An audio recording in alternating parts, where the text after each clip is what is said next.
ఒంటరిగాన ఏం తోచని పరుగై ప్రవహిస్తూ పోతున్నా,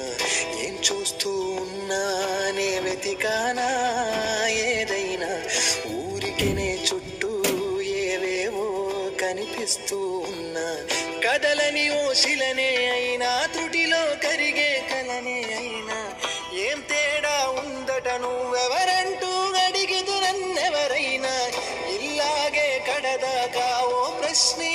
ఉంటానంటున్నా, ఏదో ఒక బదులైనను చెరబొద్దని కాలా